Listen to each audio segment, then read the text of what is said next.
गौरव जी जवाब दीजिए। युवा परेशान, महिला परेशान, किसान परेशान, और जब अपना हक मांगने जाते हैं तो लाठी मिलती है।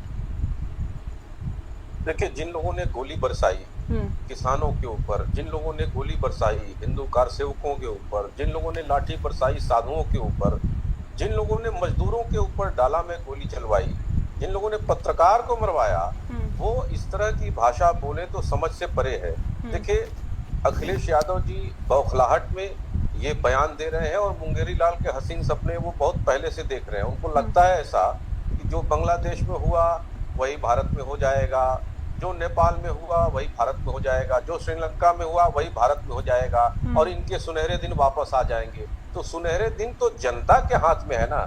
वही जनता जिसको ये कह रहे हैं कि वोट चोरी हो गया, वोट की डकैती कर लिया, तो क्या इन्होंने 37 सीट वोट की डकैती करके पाई थी क्या? क्या ये जनता का अपमान नहीं है? क्या ये चुनाव आयोग का अपमान नहीं है? या भारत की संवैधानिक संस्थाओं का अपमान नहीं है? या भारत के संविधान का अपमान नहीं है? तो ये खुले तौर पर जो मर्जी आ रहा है वो कर रहे हैं। और क्यों नहीं प्रयास किया इन लोगों ने तो प्रयास किया ही उपद्रव करने का देश के अंदर, चाहे वो किसान आंदोलन रहा हो, चाहे किसी भी तरह के आंदोलन में इन्होंने भरपूर कोशिश की कि देश का माहौल बिगड़े, अराजकता, उपद्रव, गृह युद्ध जैसे हालात पैदा हो, उसमें राजनीति की रोटी है सेके। लेकिन जनता इनको मौका नहीं दे रही, अवसर नहीं दे रही है। और भ्रष्टाचार के सम्राट तो ये लोग रहे हैं। सारा घोटाला तो इन लोगों ने किया, चाहे रिवर फ्रंट का घोटाला हो, चाहे लैपटॉप का घोटाला हो, चाहे नौकरी का घोटाला हो, चाहे एक्सप्रेसवे में जमीन खरीद का घोटाला हो।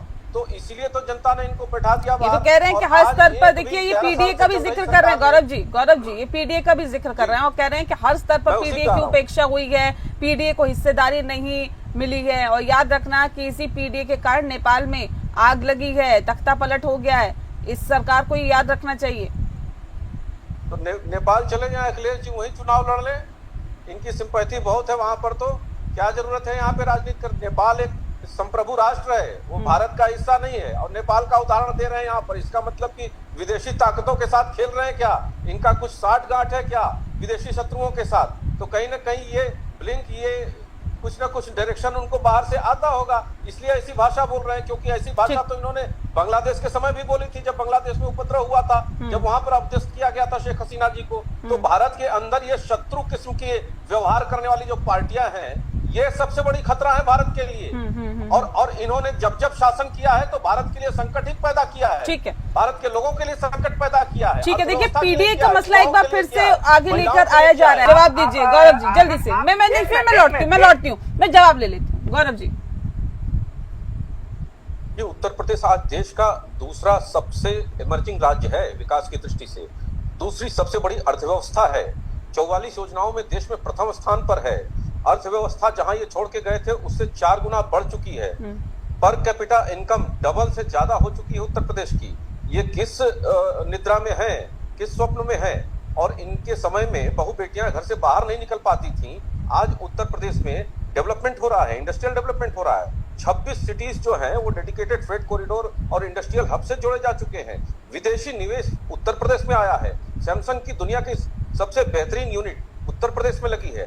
डिफेंस कॉरिडोर उत्तर प्रदेश में, ब्रह्मोस उत्तर प्रदेश में बन रहा है। तमाम डेवलपमेंट के कार्य उत्तर प्रदेश में हो रहे हैं। उत्तर प्रदेश का परसेप्शन जो बीमारू राज्य से आज एक इमर्जिंग राज्य की तरफ बढ़ रहा है। बेरोजगारी खत्म हो गई, बेरोजगारी खत्म हो गई सर। सिर्फ लखनऊ की नहीं, बेरोजगारी एक सतत प्रक्रिया है, लेकिन बेरोजगारी का दर आप देख लीजिए। जब ये छोड़ के गए थे उस समय 13% था, आज कितना है? आज जो स्टेपुलेटेड मानक है 4 से लेकर के 6 के बीच में ही बेरोजगारी है, बल्कि उससे कम ही है, 3.8 है इस समय। उनको पूछिए क्या था जब छोड़ के गए थे बेरोजगारी दर। तो हमारे इसी शासनकाल में सर्वाधिक जो अत्यंत गरीबी में रहने वाले लोग थे वो गरीबी रेखा से बाहर आए।